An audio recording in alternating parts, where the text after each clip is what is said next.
Hi everyone, and welcome back to Decades of Cooking, where today we're going to explore one of my favorite recipes, which is a turkey and spinach lasagna. That's one of my really favorite recipes because it was a recipe that I used to prepare for my son all the time. I don't do it very often now, but whenever I do it, it is so nostalgic. So sit back and enjoy the recipe. Don't forget to subscribe and like our channel, Decades of Cooking, where you can find different recipes throughout generations.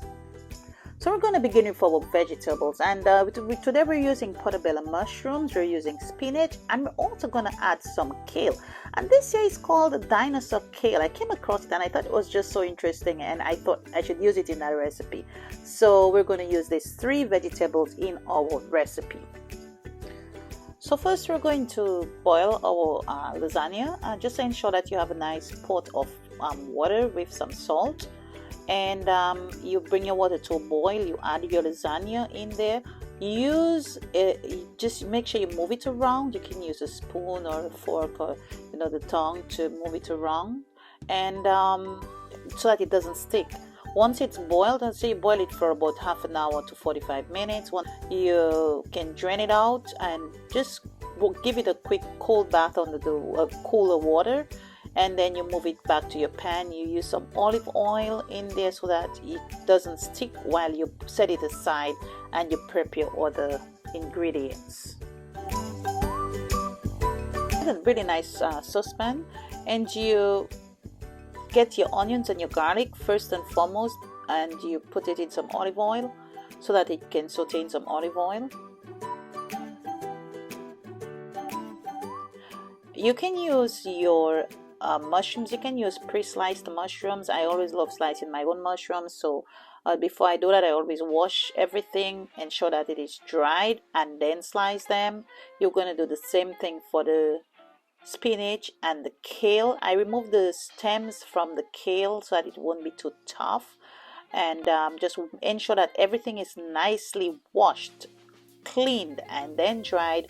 And then you can roughly chop your spinach, add it to your onions and garlic in the saucepan, and then you can also do the same thing for the kale. Once you've removed the stem from the kale, add it to your saucepan with your other vegetables. Always taste for salt. You can add some salt in there. Remember, it's a layered dish, so you have different layers. You have the meat, you have the cream sauce, and you also have the veggies. So go easy on the salt. Don't make it too salty, just go easy on the salt. You mix the vegetables until you do want the liquid from the veggies to evaporate so that it's kind of dry, because you don't want too much liquid when you're layering your lasagna. So you kind of want the water to evaporate, and once it does that, then you have your vegetables ready for your lasagna. Now our ragu sauce, which was our leftover sauce from the refrigerator, we just put it in a pot and we heat it up. If you think it needs a little bit of consistency, you can add just a little bit of water to it. I won't do too much so that it can at least have a good texture for when you're layering your lasagna. Don't make it too liquidy. Just I'm bringing it back to heated temperature so that we can do our layering of our lasagna. Now this is our other sauce that you're going to add to the lasagna. I know some people use ricotta cheese, and I'm not really so big on ricotta cheese. I really love making my own. So we're going to make a roux, and for the roux sauce, as you can see, we need some butter, some flour, some Parmesan cheese, some mozzarella, a little bit of black pepper, and our little recipe. Remember that nutmeg? Our freshly grated nutmeg we're going to add to that, and that to me, and milk, definitely milk. This is what we need for roux sauce. So this ragu sauce, we're going to add some butter. When our butter is melted, we add in about 2 tablespoons of flour. We melt our butter in our flour, and then we add our milk. Once we add our milk in, we bring it to a boil, and then we continue adding our other ingredients. It will make a nice mixture. We can go in and add our Parmesan and mozzarella cheese into our sauce as it thickens. Once we do that, always remember to add the black pepper, which is a very important ingredient, and also our grated nutmeg. That just does wonders for that white sauce, that roux sauce or white sauce as it is called. It has to come to a thick texture too, because you're going to use it as a layer for your lasagna. Again, taste for salt. Remember, Parmesan cheese has quite a bit of salt. It's a pretty salty cheese. So I would add the salt after I've added in all the cheese in that particular roux sauce. Because again, you want to ensure that everything has a balance of salt. If you make it too salty, you're going to make a salty lasagna, and you don't want that. So once you've brought it to the point where it is thick enough, you taste it. The final thing you do, you taste for salt, and if it needs more salt after you've added the Parmesan cheese to it, then you can go ahead and add a little bit more salt. So as you can see, we have everything prepped right now. We have our white sauce or roux sauce. We have our turkey ragu. We have our lasagna that's already cooked and waiting to be layered. And then we have our nice lasagna pan where we're going to layer everything. So to begin layering, we use our turkey sauce in the bottom, our turkey ragu. Once we've layered it thoroughly with the turkey ragu, we put a layer of white sauce. Remember, the white sauce has quite a bit of Parmesan cheese in there already. And then once we've layered the turkey with the white sauce, we add some mozzarella cheese over it. If you want, you can add a little bit of Parmesan, but again, I think that there was enough salt content in the white sauce, and it has Parmesan in there already, so you can skip it, or if you want, again, it's up to you. You can go ahead and add it.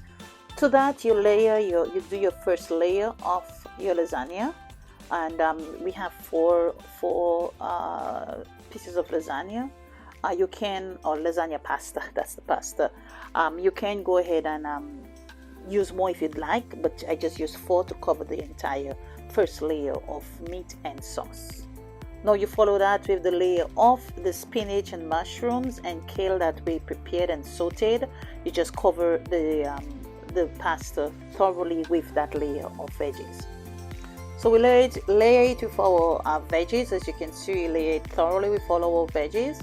And then once we do that, we repeat with the more white sauce, the balance of our white sauce, thoroughly covered our veggies with it. And again, remember, the white sauce is cheesy with the Parmesan and the mozzarella. And then we just add a little bit of mozzarella over the white sauce. And then we repeat it again the last time with our nice layer of more pasta or lasagna pasta over our vegetable and white sauce. So we add our last set of turkey over our last set of pasta, our turkey sauce, and we cover it with a very nice spreading of mozzarella cheese, and that's it. We have our turkey lasagna getting ready to go into the oven. We bake in the oven for about 30 minutes, 30 to probably 45 minutes, but mainly about 30 minutes until the top is brown at 375 degrees. You keep it in the oven. You always check it after about, I would say, 20 to 25 minutes. Check to ensure that the top is brown. If you like it nice and brown like we did, nice crusty top, you can do that. If not, you can remove it even when it's just probably mildly brown, but it's really your choice. And that's it. Once it's baked, you make it sit for maybe about half an hour, and it depends on when you want to eat. But I would not cut it as soon as it comes from the oven, because everything is hot and it might make a mess. So just ensure that it cools down. You don't have to make it get cold, but nice and warm. You cut it and you serve it. You can have it with a really nice salad, as we have here, and really enjoy. Invite people for dinner, have it with your family, and really enjoy this, guys. This is a really nice homemade lasagna. You'll feel like a major chef after you've done that. Do enjoy, guys, and don't forget to like and subscribe to Dekkades of Cooking, where you can find so many of other recipes. So enjoy. Bye. See you next time.